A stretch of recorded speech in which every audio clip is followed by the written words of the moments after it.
ஊட்டி வளர்த்தவங்களுக்கு அவங்க மேலே தான் பாசம் அப்படின்னு ஒன்றும் கிடையாதுங்க.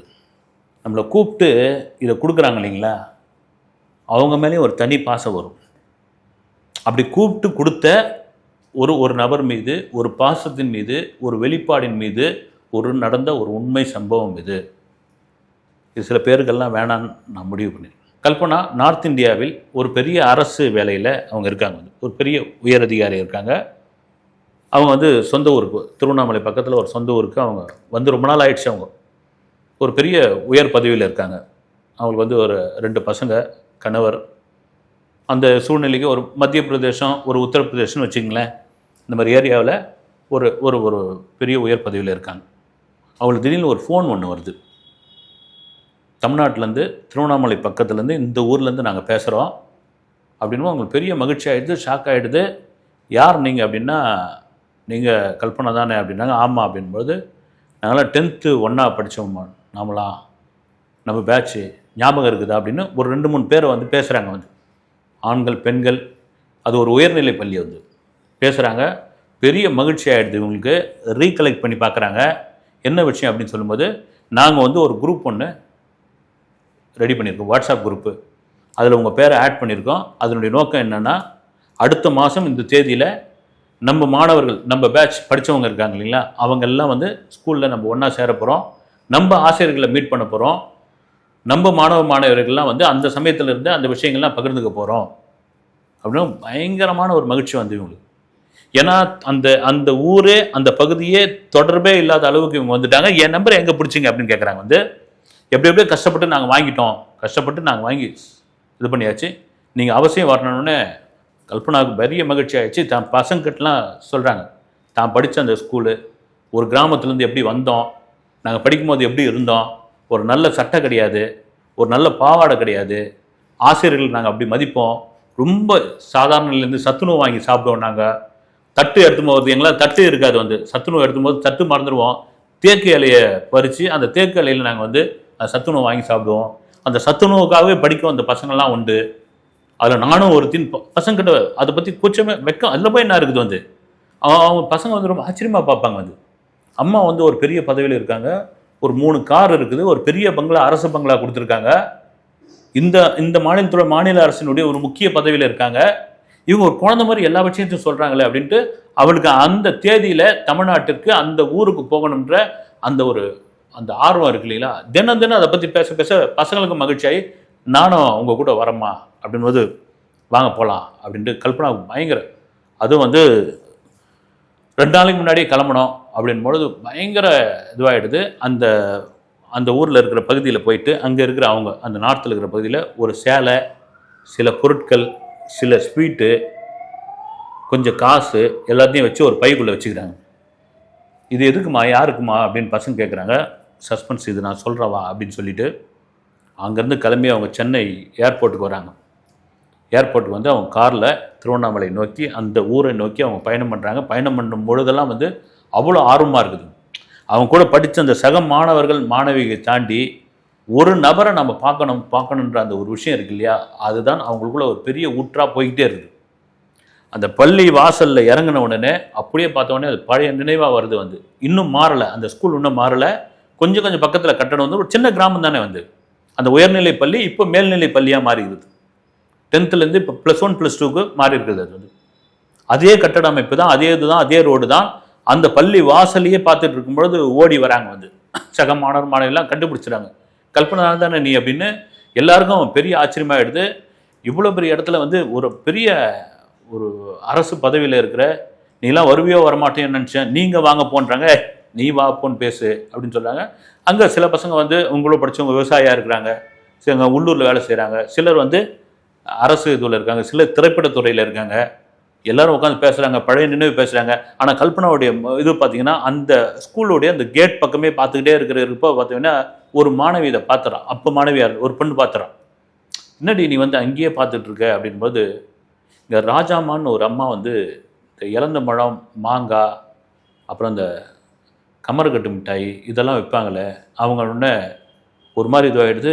ஆமாம், ஒருத்தர் இருப்பாங்கல்ல அப்படின்றாங்க. நீ இவ்வளோ தூரம் ஞாபகம் வச்சுக்கிட்டு இருக்கியா அப்படின்னு.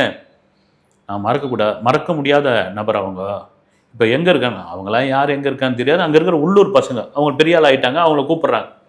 கூப்பிட்டோன்னே வேணுகோபால், அப்புறமா வந்து சதாசிவம், இங்கே வா, இந்த அம்மா எங்கே இருந்துன்னா, அதெல்லாம் எங்கேன்னு தெரியல கல்பனா, வந்து அதெல்லாம் அந்த அம்மா விற்கும், நாங்கள் வாங்கி சாப்பிடுவோம் நம்ம இன்ட்ரோவில், அதோட மறந்து போச்சு, நாள் ஓடி போச்சு, இல்லை இத்தனை வருஷம் ஆகிப்போச்சு, அது இருக்குதா இல்லையான்னு தெரியலன்னு. அப்படி சொல்லாத இருக்குதா இல்லையான்ட்டு அப்படின்னு அவங்களுக்கு ஒரு பெரிய இதுவாகிடுது. யாரை கேட்டால் தெரியும் அப்படின்போது, இந்த பக்கத்தெருவில் தான் அந்த அம்மா வீடு இருந்தது, இந்த இந்த ரோட்டை திரும்பி அங்கே ஒன்றா விசாரிச்சு பாருன்னு. அங்கே போய் விசாரிச்சப்போ அவங்க சொல்கிறாங்க, ஆமாம் ரொம்ப காலமாக இந்த பள்ளிக்கூடத்தில் உட்காந்துன்னு காலகாலமாக உட்காந்துட்டு அவங்க வந்து இந்த மாங்காய் பத்தை, இலந்த பழம், இந்த கமர்கட்டு, மிட்டாயிங்க, இந்த துட்டு மிட்டாயிடுவாங்க, அதெல்லாம் விற்றுட்டு இருந்தாங்க.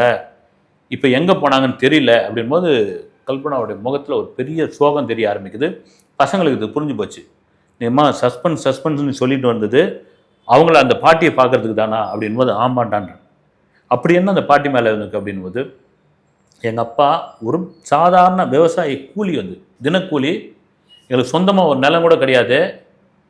போய் எங்கள் அம்மா மாடு மேய்க்க போயிடுவாங்க, எங்கள் அப்பா ஏதாவது கண்ணிக்காட்டு வேலைக்கு போவார், போனால் தான் காசு, மற்றபடி கிடையாது. என்னை படிக்க வைக்கலாமா வேலைக்கு அனுப்பலாமா அந்த ரேஞ்சில் இருந்தப்போ எங்கள் அம்மா கட்டையப்படுத்தி தான் எங்கள் படிக்க வச்சாங்க. அப்போ வந்து இந்த இன்ட்ரோவில் அந்த மாங்காவை இழந்து பழத்தையும் வாங்கி சாப்பிடுவாங்க பசங்க. எனக்கு வந்து 10 பைசா கூட கையில் கொடுக்க மாட்டாங்க. அப்போ நின்று நான் வரைக்கும் பார்த்தப்போ அந்த அம்மா, அந்த ராஜம்மான்ற அந்த அம்மா கூப்பிட்டு, காசு இல்லையா கண்ணுன்னாங்க. இல்லை அப்படின்னு. யார் பொண்ணுன்னாங்க. நான் இன்னாருடைய பொண்ணு அப்படின்போது அந்த மாங்காயை அந்த இதுவும் கொடுக்க ஆரம்பித்தாங்க. அடுத்த நாள் வந்து போய் நின்னா நமக்கு அசிங்கமாக இருக்குன்னு நான் ஓரமாக போனபோது அவங்களா கூப்பிட்டாங்க. கூப்பிட்டு இப்பவும் காசு இல்லையானாங்க. இல்லைன்னு போது, நீ டெய்லியும் வந்து இங்கே வந்து உன் கடை மாதிரி இது, நான் உனக்கு அம்மா மாதிரி இல்லை, நான் உனக்கு பாட்டி மாதிரி, நீ வந்து தாராளமாக நீ வாங்கிக்கலாம், நீ சாப்பிட்லாம் அப்படின்னு அவங்க சொன்னாங்க. இதை நானே மறந்துட்டா கூட என் கிளாஸ் சம்மந்தப்பட்ட ஆளுங்களை பசங்கள்கிட்ட சொல்லி அனுப்பிச்சு அந்த பொண்ணை வர சொல்லு அப்படின்வாங்க. வந்து ஏன் வரல நீ, இது வாங்கிமா கூட அதை பாட்டிக்கிட்ட, நீ இந்த அப்படி அப்படின்னு கையில் கொடுப்பாங்க. அப்படி நான் 6ஆவதுல தொடங்கி 10ஆவது படிக்கிற வரைக்கும் எனக்கு எப்படி வந்து ஒருத்தர் எனக்கு அப்பா அம்மா சோறு போட்டாங்க, அதை தாண்டி அது தின்பண்டம் கொடுத்தது வந்து அது ஒரு பெரிய சோறு மாதிரி தான் எனக்கு வந்து. அது வாங்கக்கூடிய அளவு கூட எனக்கு காசு கிடையாது, அதுக்கான வந்து சக்தி கிடையாது. அப்படியாப்பட்ட ஒரு ஏழ்மையான சூழ்நிலை. அந்த 10ஆவது முடித்து மாநிலத்திலேயே முதல் ரேங்க் வாங்கி அதன் பிறகு என் குடும்பமே வந்து சென்னைக்கு வந்துட்டாங்க. வந்து நான் எக்ஸாம் எழுதி எனக்கு ஒரு நல்ல வாழ்க்கை அமைஞ்சு நான் வந்து வேற்று மாநிலத்தில் அரசு பதவியில் இன்றைக்கி உயர் பதவியில் இருந்து இன்றைக்கி ஒரு நல்ல வாழ்க்கை வாழ்க்கிறேன்னா கூட அந்த இதுவும் என்னால் மறக்க முடியாது. ஏதாவது ஒரு இதில் அவங்கள நான் சந்திக்கணும்னு நினச்சிருந்தேன். இப்போ இவங்க கூப்பிட்டுருந்தாங்க. நான் வந்ததே காரணம் இந்த மாணவர் என்னோட படித்தவங்களை எனக்கு சொல்லிக் கொடுத்த வாத்தியாரை பார்க்குறதுக்காக கிடையாது. எனக்கு அன்றைக்கி மாங்காய் பத்தியும் எழுந்த பழத்தையும் கொடுத்த அந்த பாட்டியை தான் அவங்க தயவுசெய்து உயிரோடு இருக்கணும் அப்படின்னு பண்ணுறாங்க. எங்கெங்கே விசாரிங்க, சின்ன ஊர் தான். அதில் ஒருத்தர் சொல்கிறார், அது ஆடா அந்த கழிவு அம்மா, அது ஒரு மாதிரி பித்து பிடிச்சா மாதிரி கிளம்பி போயிடுச்சுமா, அது ஊரை விட்டு, அது எங்கே போச்சுன்னே தெரில, அதுக்கேமா நீ மெனக்கிற அப்படின் போது இவங்களுக்கு ரொம்ப வலியாகிடுது. அது உண்மையிலேயே அவங்க காணாமல் தான் போயிட்டாங்களா, உண்மையிலே நம்ம கிடைக்க மாட்டாங்களான்ட்டு அவங்க திரும்ப கிளம்புறாங்க. பசங்களாம் பையன்லாம் சொல்கிறான், அம்மா நாளைக்கு வந்து சென்னையில் நம்ம ஏர்போர்ட் ஃப்ளைட்டை பிடிக்கணும், சீக்கிரம் கிளம்பு அப்படின்போது கிளம்பி போயிட்டே இருக்கும்போது அவங்க வாங்கி வச்ச இந்த புடவை, சில தின்பண்டங்கள், கையில் ஒரு கேஷு, இது எல்லாத்தையும் இருக்கும்பொழுது அந்த ரோடு ஓரம் இப்படி போகும்போது இந்த வண்டியை நிறுத்த சொல்லி ஒரு அம்மா, ஒரு வயசான பாட்டி, ஒரு சின்ன ஒட்டு குடிசையில் இருக்குது, இந்த பாட்டிக்கிட்ட கொடுத்துட்டு போவோம், இது ஏன் திரும்ப எடுத்து போவானே, யாருக்கிட்டையாவது கொடுத்துட்டு போவோம் அப்படின்ட்டு அந்த பாட்டிக்கிட்ட எடுத்து போய் கொடுக்குறாங்க. இப்படி கொடுக்குறாங்க. கொடுத்தவொடனே ரொம்ப தள்ளாத ஒரு மாதிரியா இருக்கிற, இது ஏம்மா எனக்கு கொடுக்குற அப்படின்னு அது கேட்குது. வந்து சொல்கிறாங்க அவங்க வந்து, இது நடந்த சம்பவங்க, இது புனைவு கதையெல்லாம் கிடையாது. நான் வந்து என் பேர் கல்பனா, நான் 6ஆவதுலேருந்து 10ஆவது வரைக்கும் இந்த ஊர் பள்ளிக்கூடத்தில் தான் படித்தேன். எனக்கு ஒரு பாட்டியம்மா ராஜம்மான்னு, அவங்க தான் வந்து இலந்த பழத்தையும் மாங்காயம் கொடுப்பாங்க. நான் இன்றைக்கி நல்ல வசதியாக நல்ல பெரிய இடத்துல இருக்கிறேன். அவங்கள பார்க்குறதுக்கு நான் ஓடோடி வந்தேன். அவங்க இல்லை, அவங்க எங்கேயும் யாருமே பதில் சொல்ல மாட்டேன்றாங்க. எடுத்துன்னு வந்தது யாருக்கிட்டையாவது கொடுத்தாகணும், நீங்களும் ஒரு பாட்டி தான், நீங்கள் வச்சுக்கங்கன்னு போது அந்த பாட்டி வந்து கையை அப்படி இறுக்கி பிடிச்சி கல்பனா அப்படின்னு ஒரு குரல் கொடுக்குது. அதே குரல் தான் வந்து அன்றைக்கி அந்த மாங்காய், இலந்த பழம், கமரக்கட்டு அப்படின்னு சொன்ன அதே குரல் தான், அந்த கல்பனான்ற அந்த வார்த்தை தான். இது 2 பேரும் அப்படி நின்று கண்ணீரால் அழ ஆரம்பிக்கிறாங்க.